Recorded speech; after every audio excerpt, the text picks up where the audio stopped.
Hey everybody, welcome back to Let's Play Drama Team. Last time, we successfully found out a lot of information about Dennis, who is now revealed to be a drug dealer, who, it seems very easily that he was murdered, and that someone took his drugs from the hole in a wall that he had, but dropped some, because only our footprints and the footprints of the firefighters were on the traces of drug. So from here, we gotta continue to find things out. This is a blood stain. One moment, please. I did some quick calculations. A stain of that size would take about 800 milliliters of blood. The average adult male would have to lose at least 1,500 milliliters in order to bleed to death. This means that... He definitely didn't bleed to death.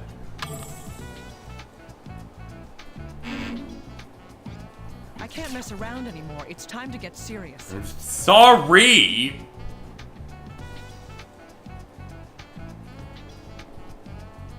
He might not have bled to death. Don't you dare! Haha! God damn it! Well, the amount of blood loss required varies from person to person, so this isn't quite proof.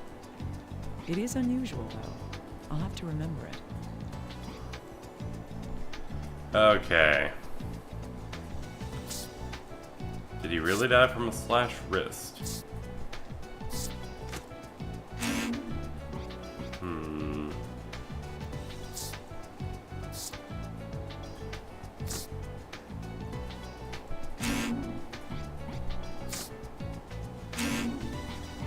Well, we can't combine these two with anything.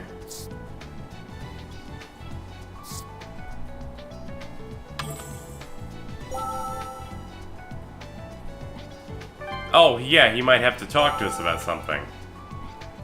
Dr. Kimishima, have you confirmed that it's a murder after all? I don't know how you heard about that so quickly, little guy. Have you been eavesdropping on me? What? No, Forget it. I can see right through you. oh, right, I have a new tool for you. It's luminol. Do I need to explain it to you? A chemiluminescent material based on reducing 5-nitrothyl hydrazide with sodium dithionite. It reacts to iron and hemoglobin by glowing, making it useful to find otherwise hidden bloodstains. Anything else? No. Good. I just spray this onto suspicious areas, then shine the ALS on it, right? I'm sure it will be useful. Thank you, little guy.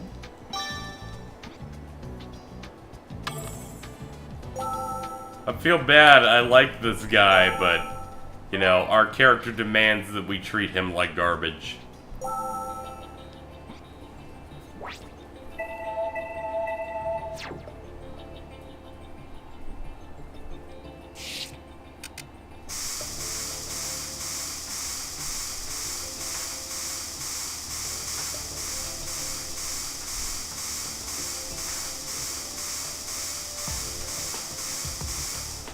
Nothing there.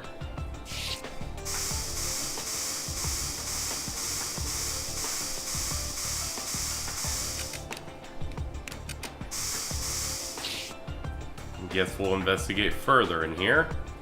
Here.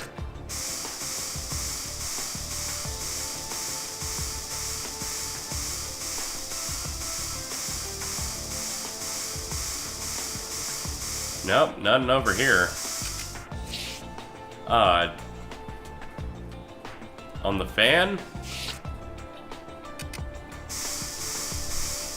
Nope.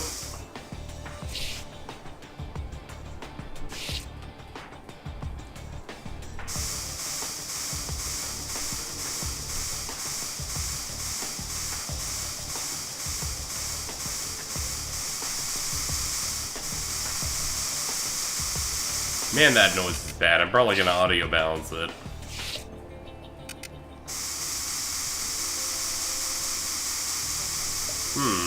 I cannot think of where to put the luminol in here then.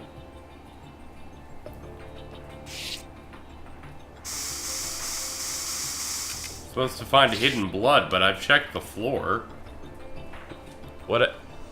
There looks to be something there, though, which I'm showing on here.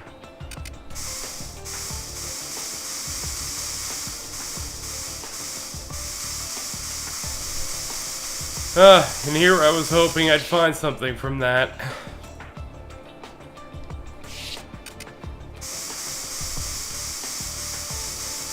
Man, I have no clue. I probably will cut at some point. Oh, I get it. Just so people know, you're supposed to spray luminol, then apply the light. For some reason, I completely forgot. There's a rope wrapped around the shaft of the ceiling fan. There's no mistake. Those are bloodstains.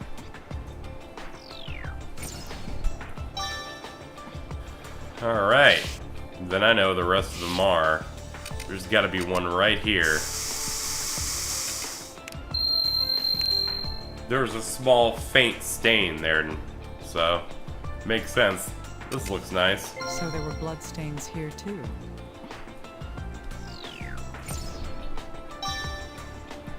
See, we're learning.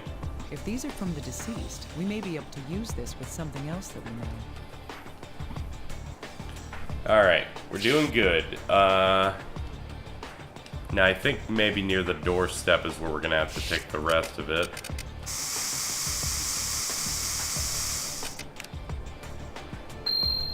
Oh! Huh. There's a reaction to blood on this screw that's securing the doorknob. The screw seems rather loose as well. Oh. Oh no. That all makes sense. Someone came in and presented it like this. I sure hope it isn't the electrician. I like him. I have developed with his character. Come to think of it, the door to this room was chained shut when the fire started. Could this be related to that in some way? Okay. Let us leave the scene and get this done. To the office!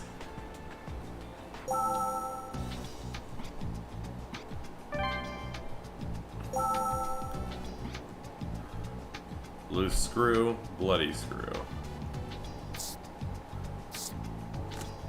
Dr. Kimishima, we've identified the blood on the screw.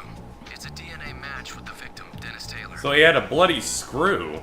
Why would his blood be there, of all places? Yeah. It's simple. What happened was, I can't make any more rash decisions. I need to think cautiously. I like how the game's super warning me. The killer's finger painting. No. It touched the murder weapon. Blood splatter. Dennis touched it. It touched the murder weapon. Maybe the knife was being used as a screwdriver. Yes! That's right. It's probably because it touched the murder weapon. Wait, why would the killer touch that screw with the murder weapon? He would have to, if the weapon was... I can't make any more rash decisions. I need to think cautiously. Ha ha! The real murder weapon. Yes, a screwdriver. It was likely used to both loosen and tighten that screw. I see. Then the screwdriver left the blood on the screw while he was covering his tracks.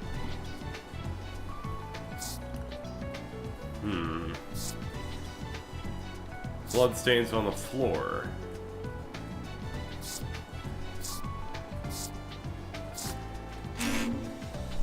He isn't able to analyze that. That's right. There were 2 different bloodstains left in the deceased's room. Yep. Now, which of these bloodstains happened first? I can't make any more rash decisions. I need to think cautiously. Which one happened first? This. Because that one was faded and done. This one was when he allegedly was dying. That's true. Unless the corpse got up and walked over by itself. It's most likely that the deceased died where the first bloodstains were found, and then was carried to the bed afterwards. That would explain why there was such a small amount of blood on the bed itself.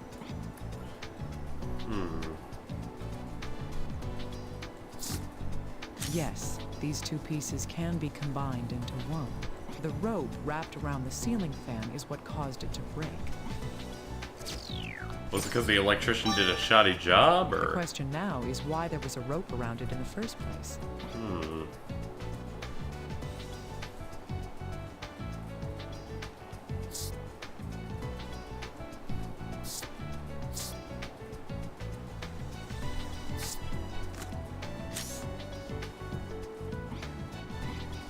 I can't believe I never had him analyze the ashes.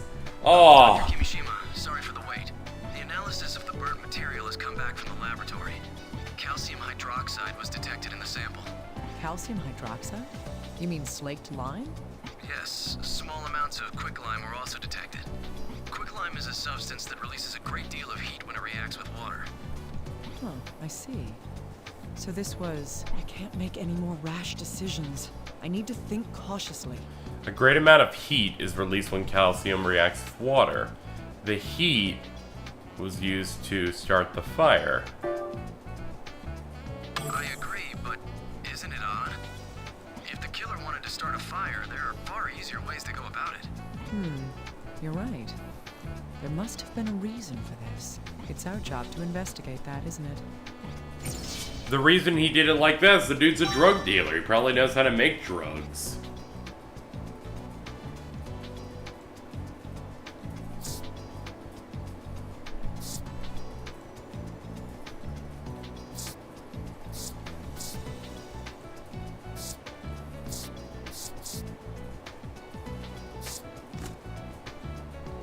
The fire began near the fallen table.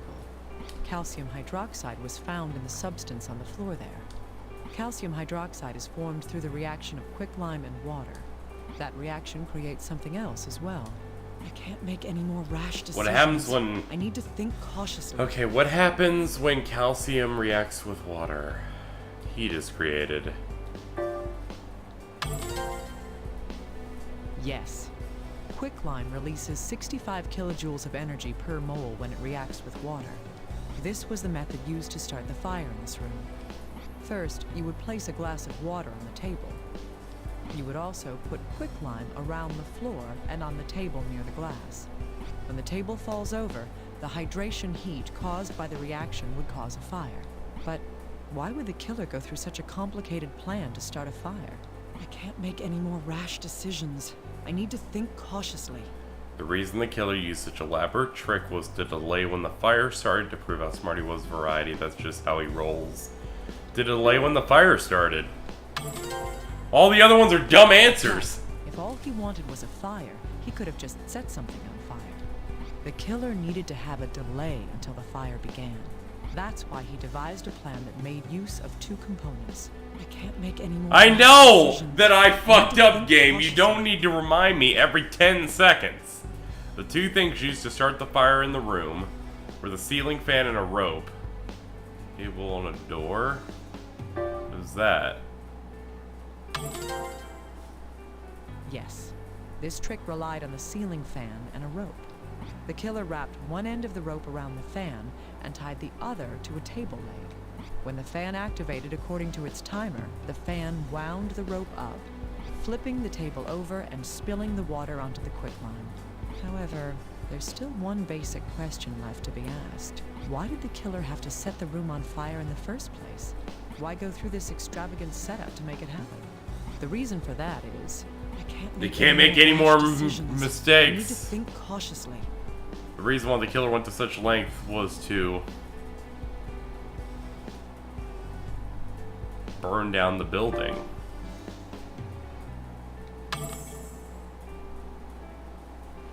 I can't mess around To anymore. destroy the body! Oh god! I cannot make any more mistakes. So Dennis's body would be found. Kill me! Exactly. Due to the fact that there was nothing flammable added to the body itself, the culprit never intended for the corpse and the evidence to be destroyed in the fire. I need to think when I make answers. Instead, the killer wanted to cause a commotion that would draw attention to the corpse. Now then, why would that be? Calm down and ascertain the truth, Naomi. The reason why the killer wanted to intentionally have the corpse discovered would be to create an alibi saying that the dude just wanted to commit suicide. That's right. By delaying the start of the fire, the plan was to have enough time to create a viable alibi for when the fire began. It's easy. I mean, with this method of misdirection, the culprit could start a fire hours after having left the crime scene entirely. Boom! Third piece of solid evidence. This is the entire truth behind this mysterious arson. Huh.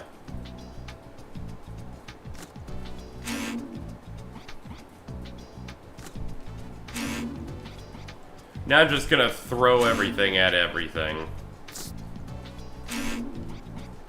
Well, nothing goes with anything, so let me just start throwing things at you. What's this? It just looks like a loose screw to me. Think harder, little guy. How was the room when the firefighters arrived at the scene? The entrance was closed, but was it completely inaccessible? Calm down and ascertain the truth, Naomi. When the body was discovered, the door to Dennis's room was locked only by a chain. That's right. The chain on the door had been attached, but the door itself wasn't locked. Sorry, but the door only opens about 15 centimeters with the chain attached. I don't even think a small child could get through a space that small. You're so unimaginative. Flex your mind and think about it. Listen to me. What I'm trying to tell you is, calm The down. killer and was able to ascertain go through truth, the Naomi. door with the chain shut by... Alright. Moving on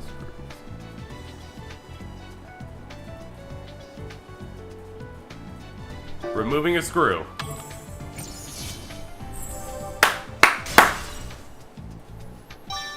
Nice. This loose screw tells us everything. With the screw removed, the entire plate on the door can be swiveled around by the doorknob. The plate itself is about 20 centimeters long, so the gap increases to almost 35 centimeters. How big does somebody have to be that he couldn't fit through a space that size? Oh, I see now. That's more than enough room to get past the door. So the killer just screwed the plate back on from the outside after he left the room then. I think that's the most likely explanation. But the killer was in plain sight once he was outside the door. He wanted to finish quickly. The killer couldn't completely tighten the screw and left the area as we found it. Wow. That proves that this isn't quite the locker room mystery we thought it was. Huh. Still, this doesn't help us figure out who the killer is. I need to investigate the situation in more detail.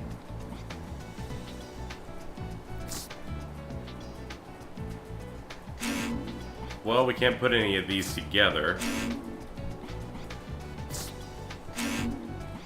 And he can't tell me about anything of these. And putting any of these together in any way possible doesn't do anything. You can't put the gold ones together either. Which means there's no combination, there's nothing to do. Except maybe talk to you. Which means there's nothing we can do in terms of information we have.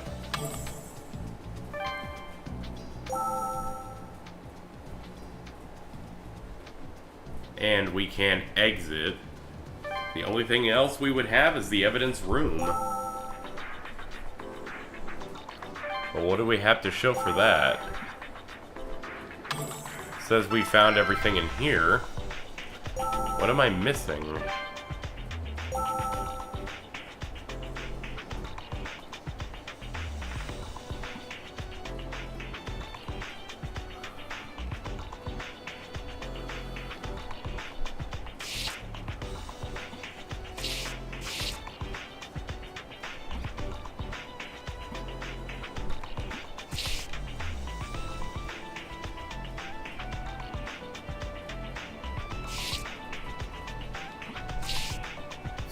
So the game's telling me there is something important to what he's wearing.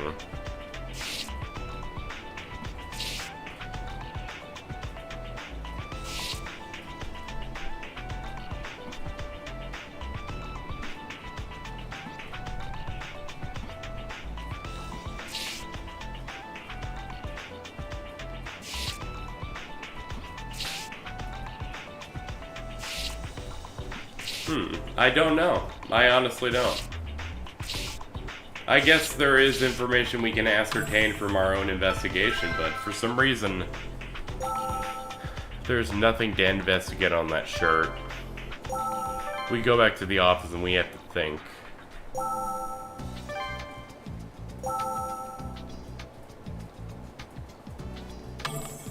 That means there's nothing else there.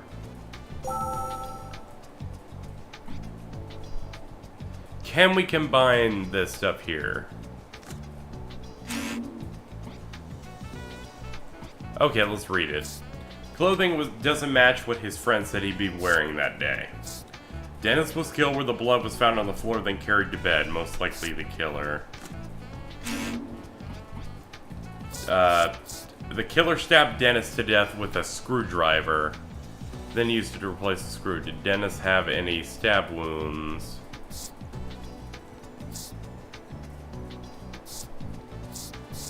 Nobody had, like, the butterfly bruise. Can I put it together on any of these? Nope. Alright, KZ, think, goddammit. You're on the internet right now. This is all the evidence we have. We don't got nothing else. Wait. Oh my god. Game, how dare you? Oh my god. Oh my god! Yes. These pieces of information are hiding an important fact. They were also hiding. I didn't notice because the bleeding had stopped completely, but this isn't a bruise. It's a stab wound. This strange pattern here is likely calm down and ascertain the truth, Naomi. The screwdriver tip. What? I cannot make any more mistakes. Uh-oh. This is handles, the only other thing.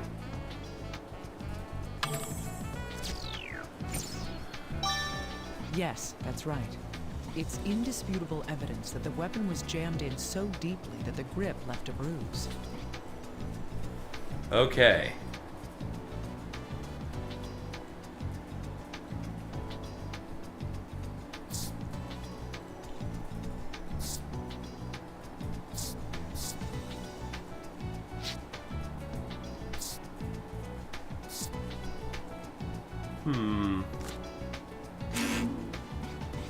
Maybe show it to you?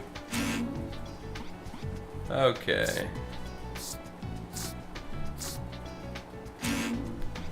Now they have screwdriver bruise. Wait, asphyxiation with it. Yes. These do lead the way to a definite truth. There you go. Looking at the location of the bruise, the tip of the screwdriver must have pierced Dennis's lung. His lung would then rupture, causing pulmonary emphysema, and he would have suffocated. This explains the spots of hemorrhaging in the corpse's eyes. What actually happened that day is slowly coming to light now. Alright. Dennis died of suffocation after his lung was punctured. What did the killer do with the corpse afterward? Moved it. Yes. These two can tell us how the murder happened. On the day of the incident, the killer came to the victim's room and stabbed him in the torso. The murder weapon was calm down and ascertain the truth, Naomi. There we go. Yes. The screwdriver pierced the victim's lung, causing pulmonary emphysema. This caused respiratory problems due to lung failure. Thus, the cause of death was calm down and ascertain the truth, Naomi. After this, the killer moved the victim to the bed. This is most likely because calm down and ascertain the truth, Naomi.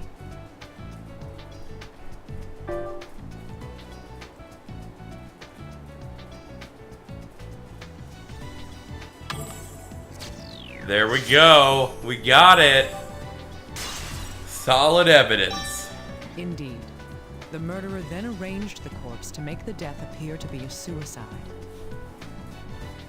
That is what I believe took place, according to the evidence we have gathered. All right.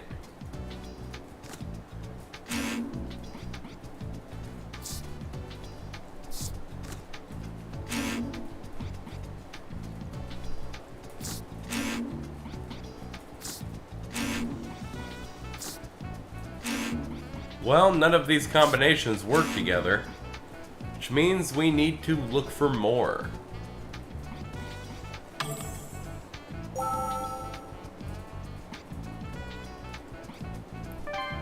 Check the personal effects again, okay.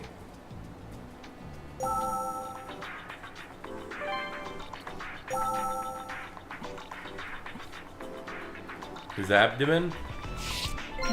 If the puncture wound in the abdomen is the true cause of death, calm down and ascertain the truth, Naomi. I was just clicking around. Judging from the damage to the corpse, one thing that's to be on the clothing is the blood. There is no blood. Right. There should be blood stains and a hole where the screwdriver went through his clothing.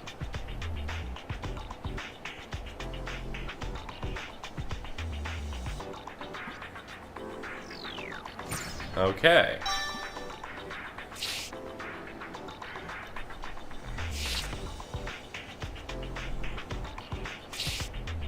Well, let's exit and put together what we know still. I think the reason I didn't get that one was I was trying to think of it, and I was trying to look for something. But I was supposed to look for the lack of something. Yes. These pieces of information can tell us something. Alright. According to Mr. Taylor's friend, on the day of the incident, Dennis had been wearing... Calm down and ascertain the truth, Naomi. Okay. According to the friend's testimony, Dennis had been wearing a red t-shirt. That's right. He was supposedly wearing a red Portland Jacks t-shirt that day. But when his body was discovered, it was wearing, calm down and ascertain the truth, Naomi. He was wearing a white shirt. It's not a t-shirt. Yes. His corpse was found wearing a white shirt. In other words, his clothing had changed. And yet, if that was all we know, we couldn't rule out if the deceased had changed his shirt himself. However, if he had, there would still be a discrepancy. Calm down and ascertain the truth, Naomi. The white shirt the corpse wore doesn't fit the facts because there is no indication of the stab wound. Which means he was stabbed with the red shirt. The corpse had a wound Damn that it. wasn't reflected by the state of the clothing it was wearing. There's only one answer to this puzzle, and that is, calm down and ascertain the truth, Naomi.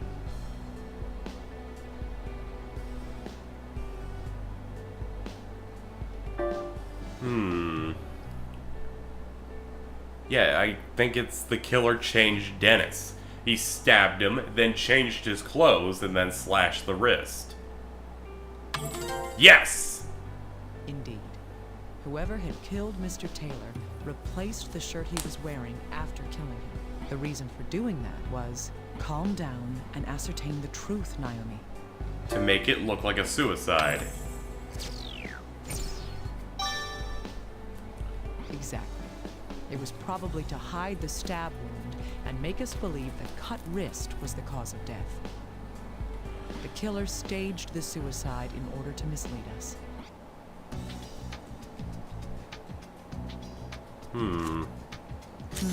I see. These two are related. Yeah, they are. There are no vital reactions to the broken finger. That means the damage occurred after death. Considering that the killer must have changed the victim's clothing after death. Calm down and ascertain The victim's truth, finger was Naomi. broken after death, and his clothing was changed. This shows that the killer really hated Dennis. The killer liked Dennis's fashion. It was broken while changing. Dude made a mistake. And we've got ourselves some solid evidence. So the whole thing broke because the dude was dragging a giant body around. That's right. The killer broke the corpse's finger while changing the shirt on the body. Dr. Kimishima, how's the investigation going? I've almost uncovered the deception, but the truth hasn't completely been revealed. I see. So we can't arrest the culprit yet. That's right. I need conclusive evidence that can help us identify the killer. The most reliable giveaway would be if we could find a fingerprint at the crime scene. However, only the victim's fingerprints were found when HQ searched the room. I'm not surprised, considering the lengths the killer's gone to hide his tracks. The murderer was probably wearing gloves while the crime was being committed. Huh. Isn't there anything the killer might have touched? Something that would require him to take his gloves off? It's hard to think of anything. Well, the best evidence would be on a hard, slick, inorganic substance. It doesn't matter what size it is. All we can investigate are the crime scene, the corpse, and what the corpse was wearing. Could there be anything among those items that the killer touched with a bare hand? I'll have to investigate further. Thank you, little guy. The clothes. It's gotta be the clothes. Because the dude changed them. And if he changed his clothes, he had to have touched them. And it's like, it's something, it doesn't matter what it is. It could be like the belt. It's not the belt. The buttons, because the game has told me that the buttons actually get a response. The killer put this shirt on the victim's corpse after the murder took place. I'm getting it. That would mean that the killer would have had to button the shirt up as well. We've almost got it. We have to almost be done. I don't care how long this episode is. We're Buttoning finishing up a shirt this. with gloves on is no easy task. If my predictions are correct, If your predictions are correct, we are about to solve this case right here and now. Get out of here. Let's go back to your fancy smancy computer. Let's go do this. The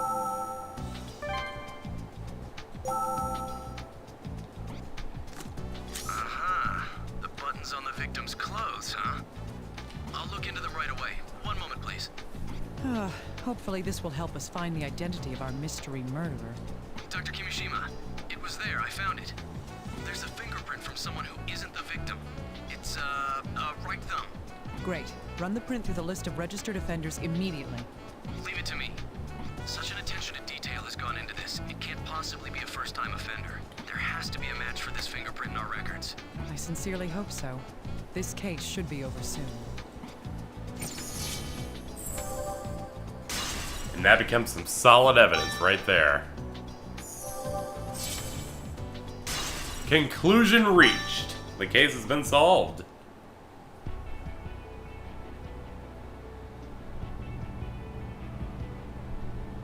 The dead shall speak. Let's put together the truth of what happened here. The victim in this case is 30-year-old Dennis Taylor. As there's no motive for murder, it's a suspected suicide. However, the victim had a hidden other side. This card is the one with proof of that. Ah, I see. So Dennis was enjoying his life as a drug dealer. Drug dealer. Yes. While he did work at the bar, he also dealt drugs. This case is related to the victim's drug activities. The proof of that is on this card.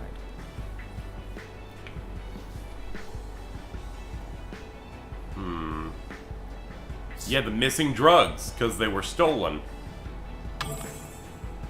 Indeed. The drugs hidden behind the shelf were missing. The killer went into Taylor's room to kill him for his drugs. The real cause of the victim's death can tell us that. I know that because of this card.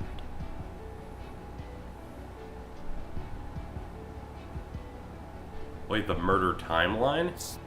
After Dennis died from the wound caused by the screwdriver, he was carried to bed and his death was made to look like a suicide. Yeah. Right. The wound on the wrist was not the true cause. Next, the killer disguised the murder as a suicide. This card proves the misdirection used to hide the murder. Locked room trick. Killer's fingerprint. While changing Dennis's clothing, the finger was fractured and it couldn't heal because he was already dead. Yes, the appearance of suicide covered up the real cause. The next topic is the secret hidden in the room itself. The murderer used a trick to create a locked room mystery. It was made to seem as if the victim was the only one there. This card shows the trick that had been used. Oh, this one's super easy. The locked room trick is it. Exactly. The killer thought this would clear his trail. And yet, the culprit had one more way to hide from suspicion. That was to hide when the murder itself took place. Oh yeah, the whole delaying things with the fire. This card shows how he went about that ruse. Oh yeah, we got it. We got it right here. Yeah, secret of the fire, right here. The murder took place 3 hours prior to the fire's start. It's natural to assume that if the room was locked, then the crime and the fire would be at the same time. The plan was perfect. No fingerprints were left in the room. However, there was one thing the killer hadn't counted on. There was one task he needed to remove his gloves to do. This card is evidence of that task. The killer was cautious, but removed his gloves for... Well, at this point, the only thing we can really go with is the killer's fingerprint right here.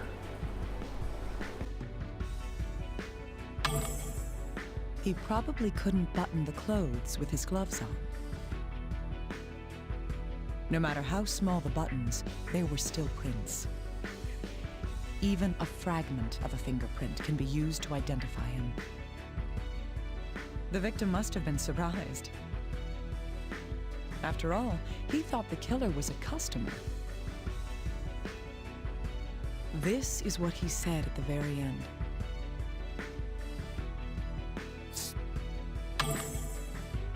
Stop! You! No! The final flickers of this soul's light show me the truth.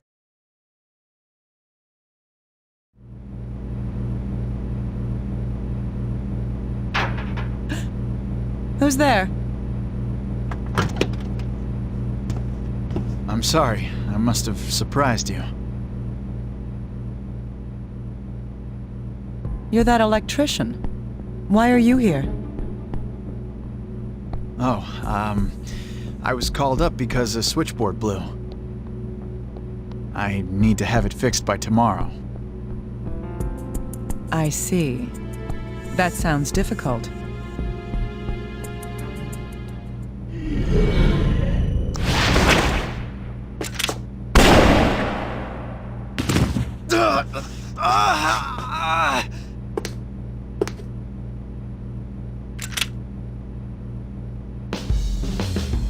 Freeze. Don't move. I see corpses all day. One more won't bother me.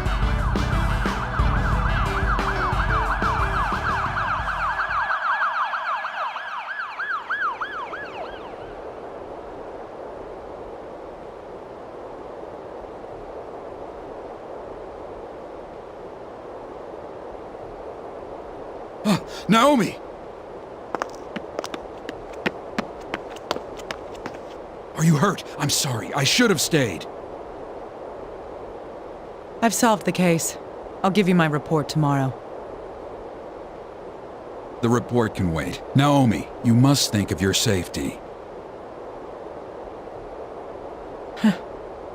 Nobody lives forever.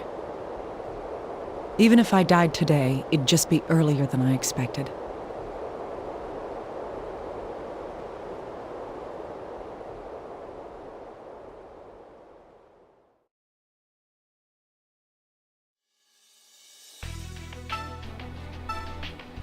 And just like that, we finished the first of Naomi's pretty much things she needs to do. Man, that was a lot longer than I thought it would be.